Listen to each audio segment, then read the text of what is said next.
Dan Perry joins us now. He's a former Associated Press editor for the Middle East.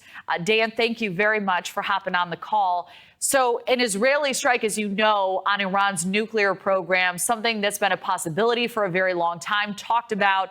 Now that it's happened, how does this reshape the situation in the Middle East overall? I think this was a gun that was put on the table basically about 15 years ago, and it was basically justifiable, and it has been picked up.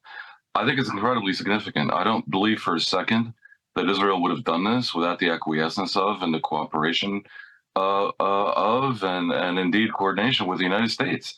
So this has to be seen as part and parcel of President Trump's nuclear negotiation with Iran. And I have to underscore, Trump had been looking like, I'm sorry, but a little bit chump with Iran, because it would have.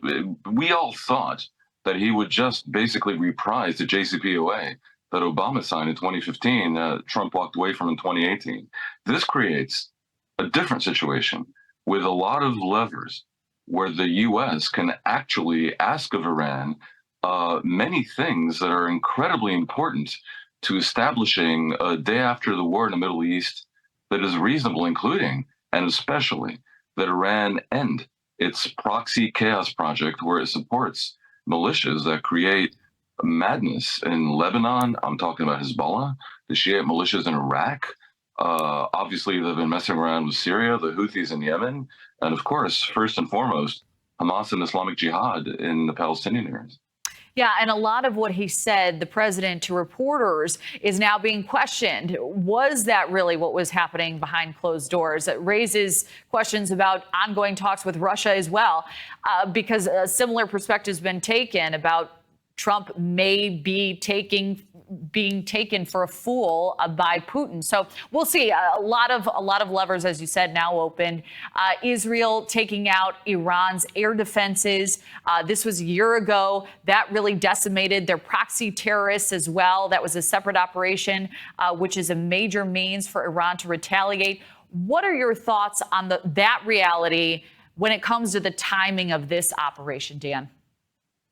I think if it turns out that nothing else happens, this will have been a fairly clever use of tools in a negotiation, in a multifaceted negotiation, which actually, just as you said, Kelly, has to do with Ukraine as well. Trump, of course, is also looking like the patsy of Putin as regards Ukraine, but maybe not.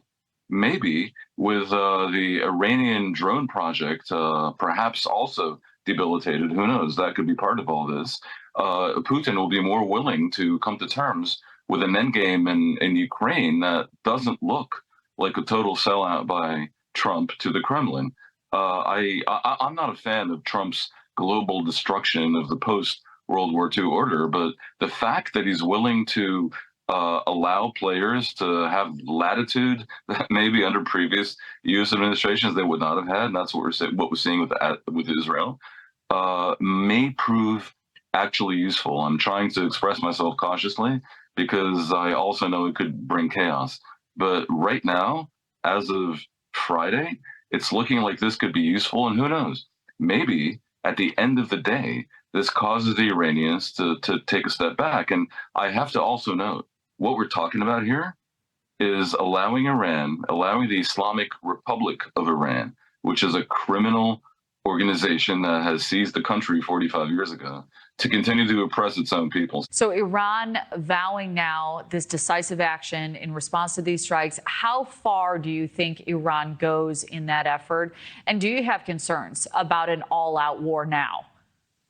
Well, of course, it would be foolish not to have concerns, and there are many levers that Iran can pull, starting with the El Udeid Air Force Base in Qatar, which is, I just saw the map up there. It is basically a few tens of miles away from Iran.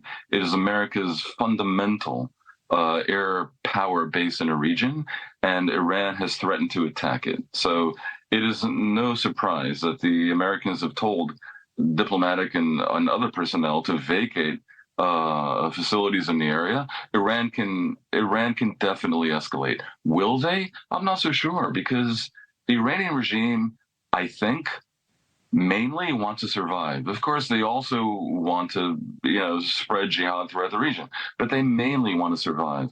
And they are incredibly unpopular. So I have to underscore this for every viewer, Kelly. The majority of the people of Iran hate the regime.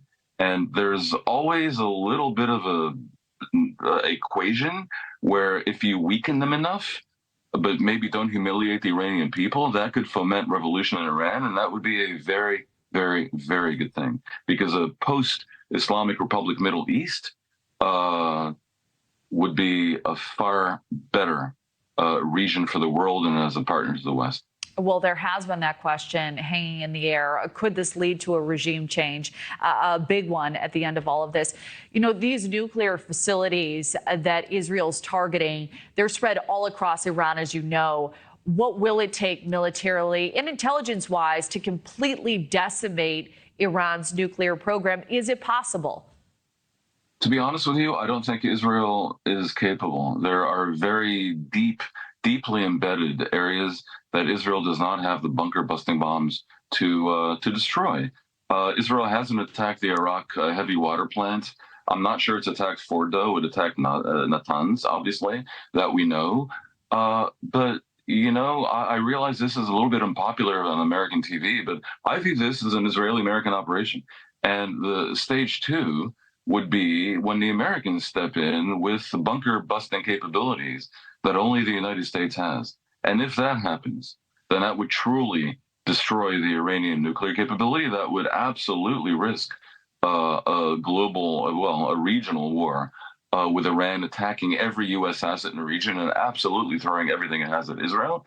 And that would be risky, very clearly, but it would also very much potentially spark an uprising in Iran that could bring down a revolution, the government, which would be, I can't emphasize this enough, the expression of the will of the majority of the Iranian people and would be great for the region.